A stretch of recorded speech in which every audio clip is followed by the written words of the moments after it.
sang ayah Umar ini. Istrinya mengatakan, ini acara Father's Day, engkau yang harus datang. Untuk kali ini saja, sebentar saja gak apa-apa. Setelah Umar tampil, kau langsung bisa pergi gak apa-apa. Yang penting Umar tidak sedih karena engkau tidak datang, kata sang istri. Akhirnya hari itu pun tiba. Umar dari belakang panggung mengintip ke arah penonton. Adakah ayahnya duduk di antara barisan penonton? Dan ayah Umar pun datang walaupun terlambat dan memilih duduk di paling belakang dengan malas-malasan.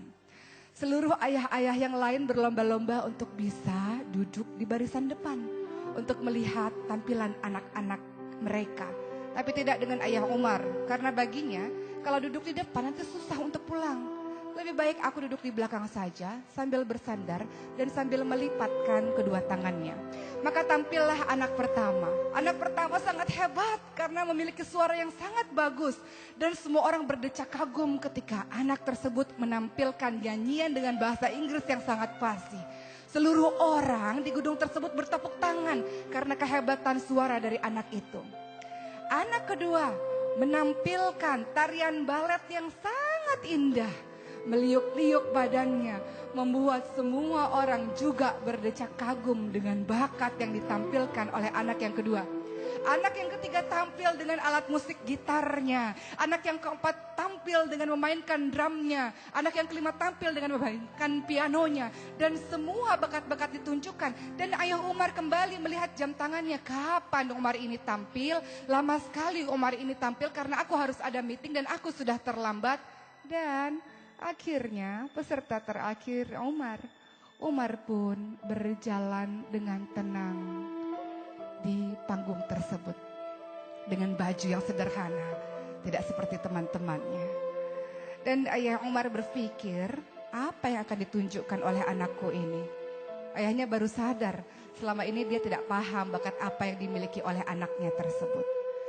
Maka Umar pun ketika berdiri di atas panggung, matanya kembali mencari di mana sang ayah. Ketika ia melihat ayahnya duduk di barisan belakang, Umar tersenyum dan mengatakan kepada pembawa acara, bolehkah aku memanggil Ustadz Asep, kata Umar. Ustadz Asep adalah guru mengaji ekstrakurikuler di sekolahku ini. Maka Ustadz Asep pun datang ke atas panggung dan Umar mengatakan, Ustadz, tolong periksa bacaan Umar kalau Umar mungkin salah dalam membacanya. Maka Umar menarik nafas panjang-panjang, memejamkan matanya, kemudian dia pun melantunkan ayat suci Al-Quran. A'udzu billahi minasy syaithanir rajim.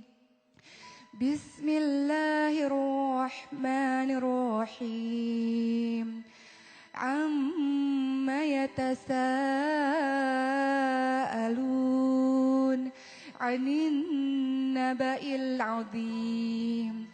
Alladzi hum fihi mukhtalifun. Kalla saya'lamun. Dan seterusnya. Umar membaca dengan sangat lembut, dengan sangat fasih, dengan sangat lancar. Surah An-Naba, surah yang pertama di juz 30. Dan ketika ia selesai membaca, ayahnya tertegun melihat Umar dan tak terasa menetes air matanya. Karena ayah Umar tidak pernah tahu kapan Umar menghafalkan Al-Quran.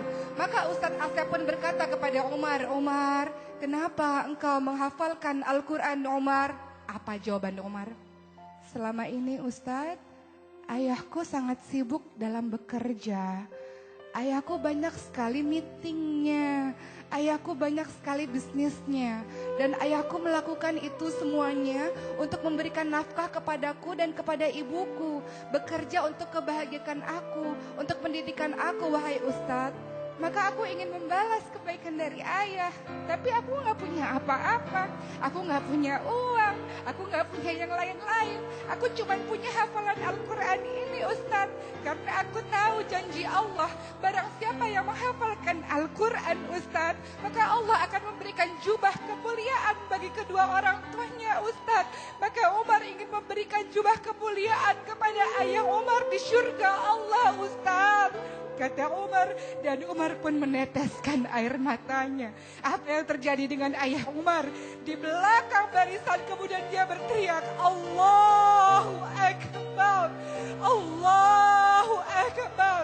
Maka ayah Umar pun berlari dan memeluk Umar. Dia mengatakan, maafkan ayah anakku.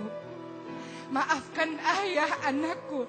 Selama ini ayah berpikir untuk masa depanmu 20 tahun, 30 tahun lagi yang akan datang.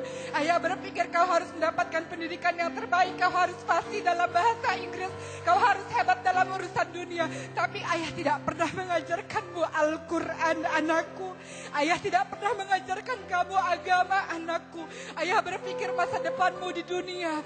Tapi ayah tidak berpikir masa depanmu di akhirat anakku. Tapi kau yang berpikir tentang akhiratku, wahai anakku, maka terima kasih anakku, kata sang ayah ini yang tak bisa membendung lagi air matanya. Dan seluruh penonton yang ada di barisan bergemuruh, mereka mengucapkan takbir, Allahu Akbar, Allahu Akbar, Allahu Akbar. Dan bergemuruhlah takbir di seluruh barisan itu. Mereka berdecak kagum dengan seorang anak yang memiliki bakat yang mungkin bagi sebagian orang sudah mulai dilupakan. Apa itu? Al-Quran. Al-Quran yang sudah dilupakan oleh sebagian masyarakat sekarang. Mereka menganggap bisa menjadi orang hebat kalau menguasai urusan-urusan dunia. Tapi mereka mengabaikan Al-Quran. Mereka lupa di hari akhir nanti yang pemberi syafaat adalah Al-Quran. Mereka lupa di akhir nanti kedudukan mereka di akhirat kelak berdasarkan ayat yang mereka hafalkan. Mereka lupa tentang keutamaan dari Al-Quran. Maka belajarlah dari sosok Umar. Apa yang Umar katakan kepada ayahnya? Ayah, gak apa-apa ayah. Ayah sibuk bekerja karena ayah memikirkan Umar dan ibu. Gak apa-apa ayah. Mungkin kita jarang kumpul di dunia ini. Tapi kalau Umar menghafalkan Al-Quran, Umar masuk surga, ayah ibu masuk surga. Kita bisa sama-sama terus, tidak akan terpisah lagi. Ayah gak akan sibuk kerja lagi. Karena di surga kita sama-sama ayah, kata Umar. Lihat. Seorang anak menghafal Al-Quran. Inilah seharusnya yang menjadi cita-cita kita, wahai orang tua. Wahai orang tua yang mengagungkan pendidikan-pendidikan dunia dan melupakan Al-Quran. Inilah seharusnya yang kita tanamkan kepada anak kita. Bukankah Allah mengingatkan kepada kita, Ku anfusakum wa ahlikum naro.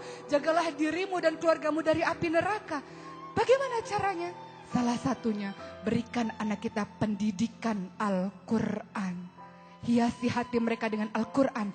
Hiasi lisan mereka dengan Al-Quran. Hiasi perilaku mereka dengan Al-Quran. Maka itulah kau dikatakan sebagai orang tua yang berhasil mendidik anak-anakmu. Karena anak-anakmu mencintai Al-Quran.